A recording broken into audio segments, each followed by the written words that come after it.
प्रिय विद्यार्थियों, संस्कृत भाषा शिक्षण में आप सभी का स्वागत है। पिछले भाग में हम लोगों ने माहेश्वर सूत्र के बारे में चर्चा की थी। माहेश्वर सूत्र किस प्रकार से बनाए जाते हैं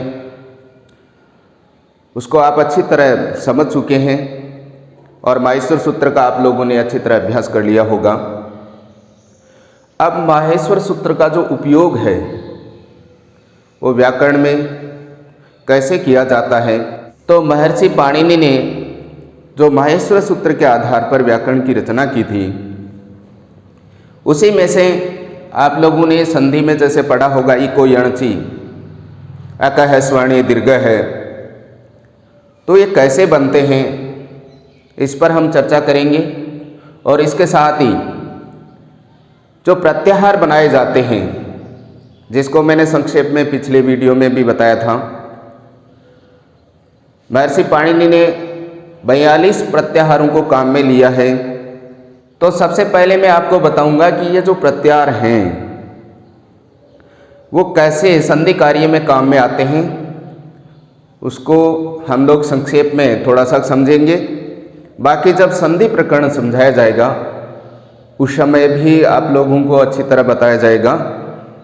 तो सबसे पहले जैसा कि मैंने यहाँ एक सूत्र लिखा है इको यणचि, आपने भवत शब्द याद किया है विभक्ति प्रकरण में। तो भवत शब्द में जो भवत शब्द तकारांत है और ये हलंत है, ये तय आधा व्यंजन है। तो आधे वाले का षष्ठी क्या होती है, आप लोगों को याद होगी। षष्ठी होती है भवतः भवतो भवताम। तो भवतः है या तय था, इसकी षष्ठी क्या होगी, तय है। और ऐसे ही इसकी सप्तमी होती है भवती, यानी जो तय था उसमें एक की मात्रा लगते ही यह सप्तमी हो गई। षष्ठी का अर्थ है आप लोग जानते हैं, ये भी कारक प्रकरण में मैंने सबसे पहले समझाया था, जिसका अर्थ होता है का, के, की, ये चिन्ह होता है संबंध में। और ऐसे ही सप्तमी में हो गया में, पर, पे, ये सप्तमी में होता है। अब इसी से हम इस सूत्र की व्याख्या करेंगे। यहां जो इक है इसका ये संधि होकर के इको बना है, तो ये मूल क्या है, इका है। इक यानी ये जो पूर्व वीडियो में आपने समझा था इक, ये कै आधा है और इसे की षष्ठी विभक्ति हो गई इका है। जैसे तय की क्या बनी, तय है, वैसे इसकी क्या हो गई, इका है। इका का अर्थ क्या हो गया, इक का, इक का। फिर क्या होता है, यण, इक का यण होता है, इक का यण होता है। कब, अची। अची का मतलब ये जो अच है, उस अच की कौन सी विभक्ति होगी, चय आधा है, आधे वर्ण वाले की सप्तमी क्या होती है। जैसे तय का ती हो गया तो वैसे चय का क्या हो गया, ची। तो अची सप्तमी में पर पे, तो इसका अर्थ हो गया अच परे होने पर, होने पर क्या हो जाता है, यण होता है। इक का अच परे होने पर यण होता है। तो इस प्रकार से ये क्या होगी, यण संधि है, उसका यह सूत्र है। तो इक का क्या हो जाता है, यण हो जाता है। यण का मतलब कहाँ है, इसमें देखिए ये कहाँ है, ये रहा और ये णय तक, ये णय है, इससे पहले तक है। तो यण में क्या आ गया? यण। यण में आप क्या आ गया? य, व, र और ये ल, ये वर्ण में यण में आ गए। और यहाँ इक क्या है? इक में आपके वर्ण आ गया इ, उ, फिर री और ये लृ। तो इक का यण होता है, इ का ये हो जाएगा, उ का वह हो जाएगा, री का र हो जाएगा और लृ का ल हो जाएगा। यहाँ इनके अंदर ए स्वर मिला हुआ है इसके उच्चारण के लिए, तो इसलिए यहाँ जो यह है वो आधा है। इसमें यण में य, व, र, ल जो वर्ण आएंगे वो बिना मात्रा के गिने जाएंगे। इसके साथ ही ई के जो 18 भेद हैं वो इसमें शामिल हैं। तो ई का दीर्घ रूप भी इसमें आएगा, ऐसे ही ऊ का दीर्घ रूप भी आएगा और री का भी दीर्घ रूप भी आएगा। तो इनका क्या हो जाता है? ई का यह हो जाता है, ऊ का वह हो जाता है, री का र हो जाता है, लृ का ल हो जाता है। तो इससे पहले हमें क्या करना पड़ेगा? जो प्रत्याहार है उनको ठीक से समझना है। जहाँ की यण है तो इसलिए इसको यण संधि कहा जाता है। जिसमें यण बनता है वो यण संधि है। यण वाले को क्या कहेंगे? यण संधि। और जिसमें जस बनता है वो कौन सी हो गई? जस्त्व संधि।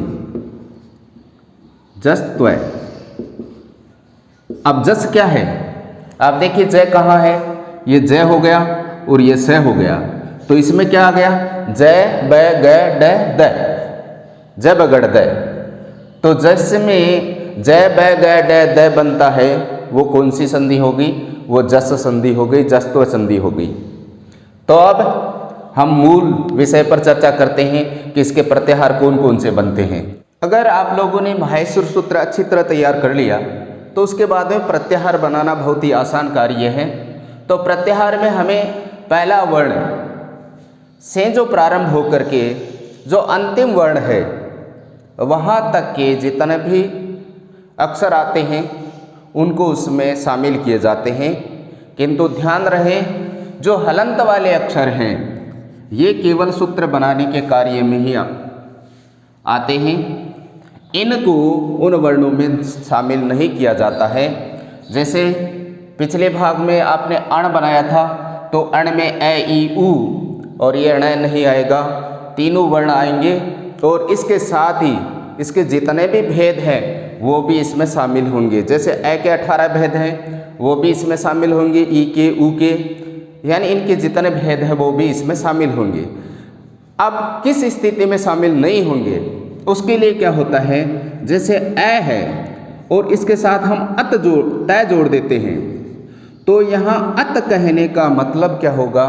केवल और केवल ए ही होगा, इसमें आ शामिल नहीं होगा, नहीं इसका प्लुत रूप शामिल होगा। जहाँ अत लिखा जाता है वहाँ क्या होता है? केवल ए होता है। और जहाँ आत लिखा जाता है तो वहाँ क्या होगा? केवल और केवल आ ही होगा।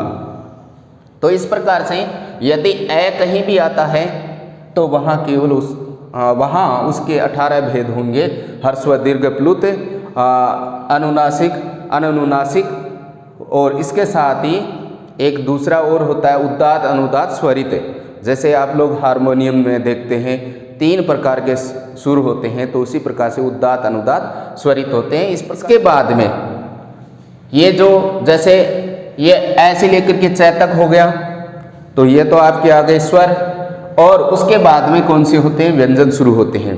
व्यंजनों में भी हमें ध्यान रखना है कि जैसा कि यहाँ बताया यम, तो अगर ऐसा आता है तो यह कहाँ से हो गया? यह और मैं, ये पंचम वर्ण आ गया। और इसी को हम एक ले लेते हैं जैसे झस है, तो झस कहने का मतलब आपको ध्यान में रखना है कि झ कौन सा है? चौथा वर्ण है। चौथा वर्ण जिसमें होता है तो इसमें पंचम वर्ण और यह है अंतस्थ वर्ण नहीं आएंगे। ऐसे ही आपके जस लिखा हुआ है तो जहाँ जस, इसको थोड़ा समझने के लिए देखिए कि जहाँ जस होता है, जय कौन सा है, चौथा वर्ण है, तो चौथा वर्ण कहाँ से शुरू हुआ है, यहाँ से शुरू हुआ है, तो इससे पहले वाले क्या होंगे, ये जो स्वर है वो भी इसमें नहीं आएंगे, इसके साथ ही ये अंतस्थ वर्ण है ये अलावा ये भी नहीं आएगा, ये पंचम वर्ण नहीं आएंगे और ये चतुर्थ वर्ण नहीं आएंगे, तो सीधा ही अपने को ध्यान रखना है कि जय से स तक जाना है। और इसके साथ ही आपकी जैसे मान लो इसमें आपके आ गया खर है, तो खर में क्या हो गया, ख कौन सा वर्ण है, ख दूसरा वर्ण है, तो खर का मतलब इसमें कौन से शामिल हो गए, ये दूसरा वर्ण शामिल हो गया, पहला वर्ण शामिल हो गया और इसके साथ ही ये स ये शामिल हो गया। तो इसको थोड़ा सा आप लोगों को दिमाग में बैठाना है। इसके साथ ही हमें ये ध्यान रखना है कि ये जो ऐसे बनने वाले मुख्य कितने हो गए, 8 हैं, और ई से बनने वाले कितने हो गए, ये 3 हैं, ऊ से एक ही बनता है, और ये ए से 2 बनते हैं, और ऐ से 1 बनता है, और है से 2 बनते हैं। तो इस प्रकार से भी आप लोग अपने दिमाग में अच्छी तरह बैठा सकते हैं। तो मैं मानता हूं कि आप लोग यदि इसको ठीक से इनके साथ में तुलना करेंगे तो जो प्रत्याहार बनते हैं उसको आप आराम से बना सकते हैं। तो प्रत्याहार कोई वैसे बहुत ज़्यादा समस्या वाली बात नहीं है, सबसे ज़्यादा ज़रूरी है आपको माहेश्वर सूत्र याद करने हैं, और ये माहेश्वर सूत्र का उपयोग कैसे आता है उसको हमें जान लेना है। तो उपयोग तभी होगा जब हम माहेश्वर सूत्र से प्रत्याहार बना लेंगे, और प्रत्याहार के लिए हमें प्रथम अक्षर और अंतिम अक्षर को ध्यान में रखते हुए बीच में जितने भी वर्ण आते हैं उनको उसके अंदर शामिल किए जाते हैं, और इसका किस प्रकार का उपयोग होगा वो हम आगे के वीडियो में जानेंगे। और तब तक के लिए जय तु संस्कृतम जय तु भारतम, नमो नमः, पुनः मिलामः।